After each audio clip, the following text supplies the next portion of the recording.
Okay, guys, just got in here. The landing went pretty good, but it's these add-ons, like the CRJ. If it ain't something like you buy from Microsoft, it's gonna have its little bugs in it. Like I was approaching uh, Charleston, went into 1.5, and I don't know, it's going pretty good, and I don't know. I just couldn't figure out why I wasn't really getting control of my altitude real good. And come to find out, once you hit, I've got, like certain keys that are adjusted to what you want to do in the aircraft. Like, heck, like, I can't push these things now. Yeah, you can't push no buttons when you're recording or anything. You can't do that. I don't know why, but you just can't. Anyway, so I was approaching the runway. I said, God, I'm having a hard time controlling the altitude here. I couldn't figure it out. And I have the Z button on my laptop for the autopilot. Well, usually when you hit Z, like in any kind of thing, like the Cessna longitude or something like that, it clears everything. Everything is dropped right there. No altitude hold or anything. Well, on this, I hit the Z button and it went and it held. It wasn't holding the altitude, but it was real hard to control to get it down to the runway. And I was like, I'm pushing the nose over here, but it don't want to go down that much. And I'm trying to figure it out. And when I got on the ground and finally it was a landing, I did pretty good. It was a landing, but it wasn't all that good. But and then I coasted in here to Signature. I think that's what it is. But anyway, and now I'm sitting on the tarmac. But the thing about it is it didn't clear the altitude. So when I hit the altitude button, I could just, notice it was, a lot different. The aircraft was acting a lot different. So if you ever get this CRJ and you just add it on and you have that problem, that's what it is. If you hit one button for altitude, like I got certain buttons on my joystick and like reverse thrust and flaps and trim that I can control the aircraft. and I do have like buttons on like on the keyboard, like Z is, I use the Z key for the altitude button. No, I'm sorry, the autopilot button. Autopilot. And yeah, you got to watch yourself. If you finding something, you might want to try something else real fast, especially when you're going to land, because you're trying to do a good landing. And mine was kind of like not a nose down landing, but a push on the runway landing. Like I was like maybe 10 or 15 feet, and I nosed it forward a little bit so it would finally, and then I backed off the throttles about threshold. And then it started coming down a little bit, but then it started losing speed and it came down. But it was definitely different. But anyway, I should have filmed it. I didn't think about it. But anyway, guys, I just want to give you a little feedback on the GeForce experience. I kind of like it. I really do. It's really cool. And they help you too. They do monitor your system. I'm sure they do.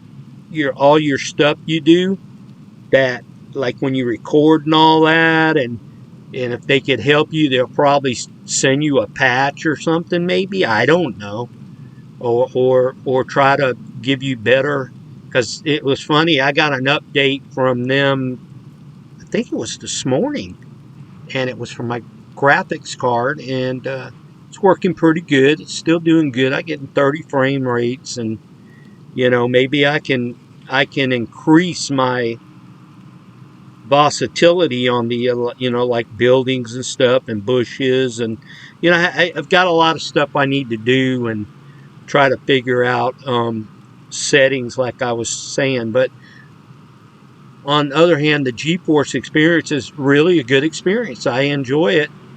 And it does help me record a lot better. I've never had, I have used, what's that one I bought? I purchased one time, and it wasn't doing real good because of the frame rates. When you went to record on it, it started hesitating.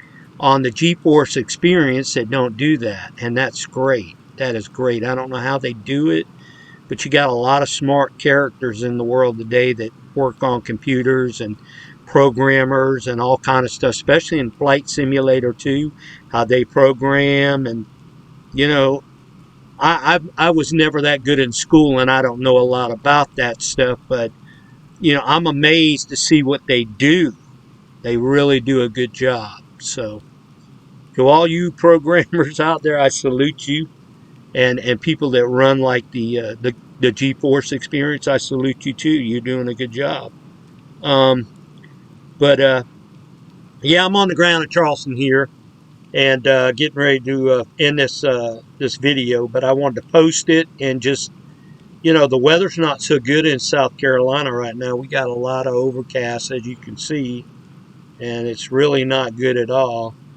So I might fly. I did get a couple aircraft online at the Microsoft Flight Simulator .2 or something like that. Yeah, there's a few up there. I'm going to go up there and download. I'm going to get off this thing right now and download. And I'm having some. I had some issues earlier, and I found out about that video up there where they said, find your folder, your what's it called? I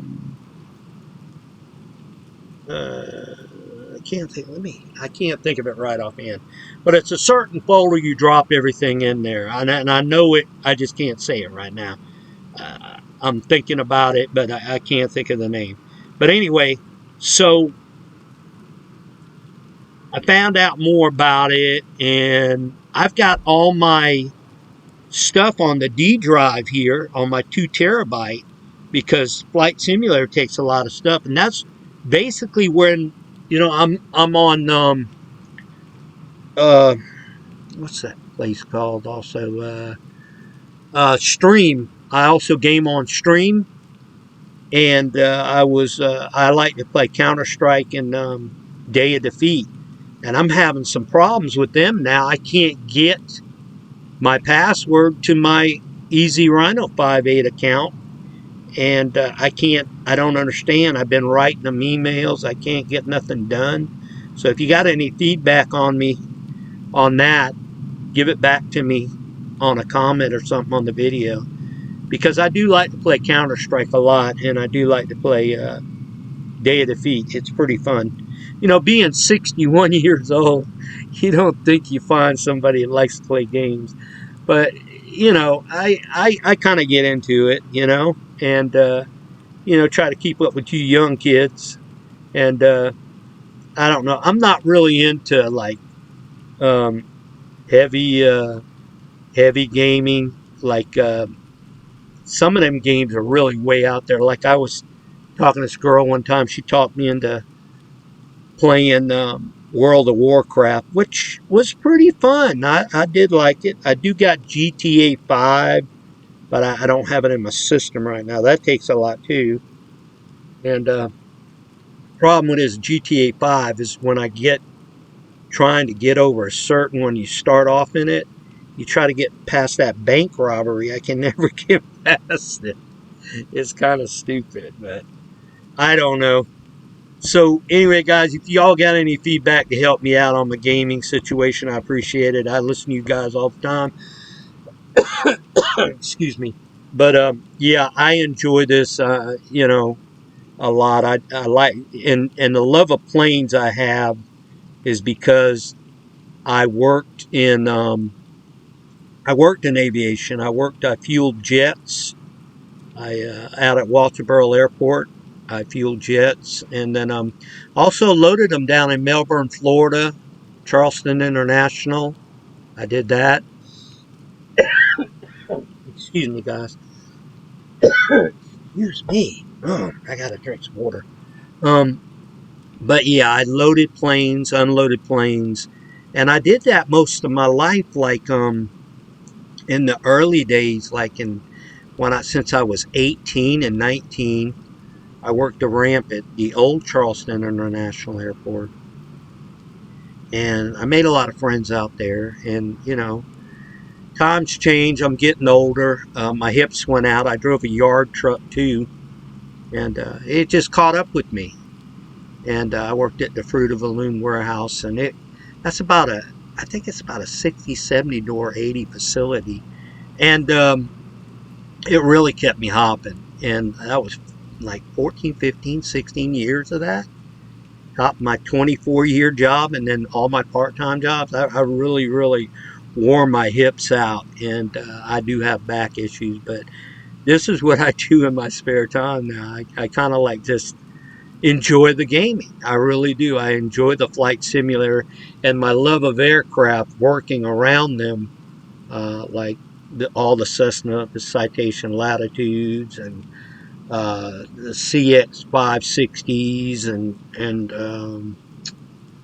heck, PC 24s, all that kind of stuff, man. And I love aircraft, and I met a lot of people. Like one time I met this guy named I can't say his name because he's from a different country. It's real hard to say, but he designed the galley in the PC 24. And boy, that was really amazing. Really amazing. He was showing me pictures on his phone and stuff like that. So I want to say his name, but I can't pronounce.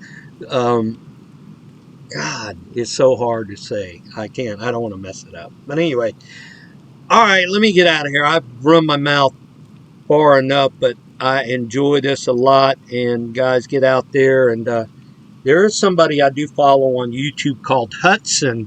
I do want to hook up with him on his live streams on his flights sometimes. I don't know if anybody out there flies with him, but really I'm still learning a lot from this Flight Simulator 2020.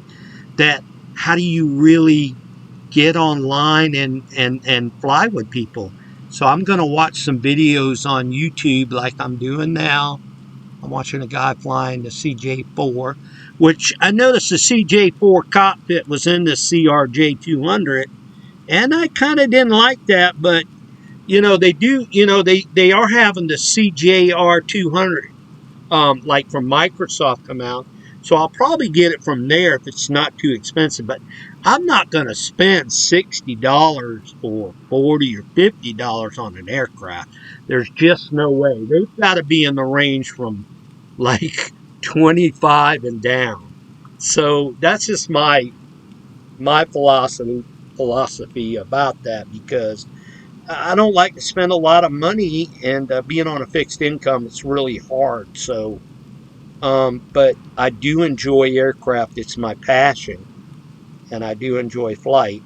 And my dad worked for the airlines, and but if y'all got any questions, give me some answers, or questions, ask me. And then if you got any answers on feedback of anything I talked about, I sure would appreciate it. Okay.